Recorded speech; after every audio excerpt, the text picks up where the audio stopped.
চেনা পথে অচেনা সুর। ইমরানের সাথে প্রথম কবে পরিচয় হয়েছিল মনে পড়ে না। সে কিভাবে আমাকে চিনেছিল জানা নেই।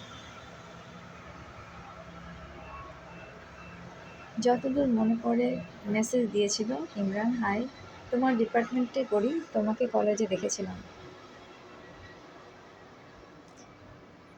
আমি শাওন, বন্ধুরা আমাকে আমার হার্ট অ্যান্ড সোল। ডিপার্টমেন্টের বন্ধু, রিপ্লাই দিতেই হয়। অন্য কেউ হলে দিতাম না। আমি ইমরানকে চেনার চেষ্টা করেছি, কিন্তু বুঝতে পারছি না কে হতে পারে। পাশের বাড়ির ছেলেটা মনে হচ্ছে, কারণ তার দৃষ্টি সবসময় আমাদের বাসার দিকে।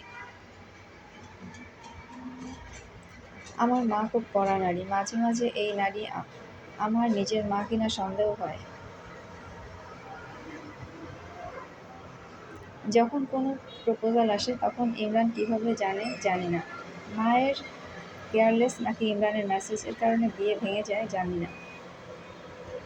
ছেলেটি আমার সাথে দেখা করতে চায়, ভাবছি সাহস করে দেখা করেই ফেলবো, কিন্তু এবার সে আত্মীয় বলে পরিচয় দিয়েছে। আমি তাকে চিনতে চাই।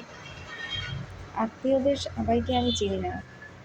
কাকি সবাইকে চেনে, কাকি আমার সাথে যাবে, পরিচিত হবে, কিন্তু মাকে কিছু বলা যাবে না। যদি না হয় কাকি ঠিক আছে, যথাযথ সময় উপস্থিত হলেও দেখা মেলেনি। সেই ইমরানের মেসেজ দিয়ে জানিয়ে দিল বিয়ে হয়ে গিয়েছে, বাচ্চা আছে, শাওন। আমি ভেবেছিলাম এরপর আর কখনো যোগাযোগ করব না। সেই মুহূর্তে একটি পিকআপ ভ্যান পাশের বাড়ির সামনে এসে দাঁড়ায়। কিছু জিনিসপত্র তুলে পাশের বাড়ির ছেলেটি চলে যায়। বাসায় তখন কালবৈশাখী ঝড়। বাবা, তুই হোটেলে খাবি? শাওন, মাসে 30 দিন হোটেলে খাবো কীভাবে? বাবা, তোর রান্না করতে পারবে না। শাওন, তাহলে সিট নিতে হবে। বাবা, হ্যাঁ।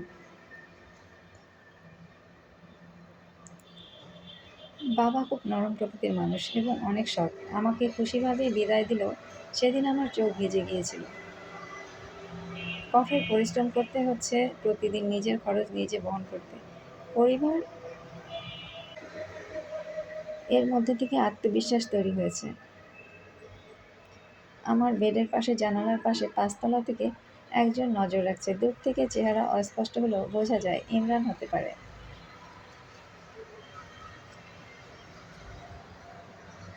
রাতে আবার মেসেজ এলো, প্রবাসী বাংলাদেশি, করোনার সময় দেশে এসেছি, চাকরি ফ্রিল্যান্স করি। শাওন, পরিচয় পর্ব শুনে বুঝতে অসুবিধা হয়নি ইমরান, তবে এবার আর দেখা করতে চাই না। মাঝে কেটে গেছে 10 বছর, জীবন থেকে হারিয়ে গেছে বাবা মা, সিট ছেড়ে বাড়ি এসেছি প্রায় 4 বছর।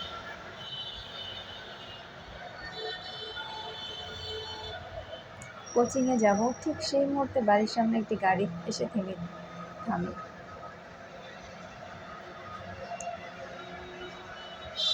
বাড়ির সামনে অনেক মানুষের ভিড়। আমার দেরি হলেও ভিড়ের জন্য বের হচ্ছি না।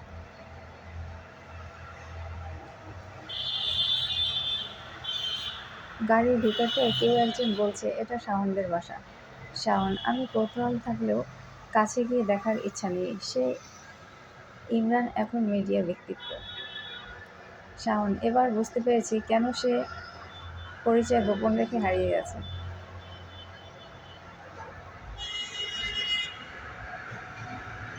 আমি একা, তাই সঙ্গী প্রয়োজন, কিন্তু সে একা না, তার পরিবারে বাবা মা ভাই বোন সবাই আছে।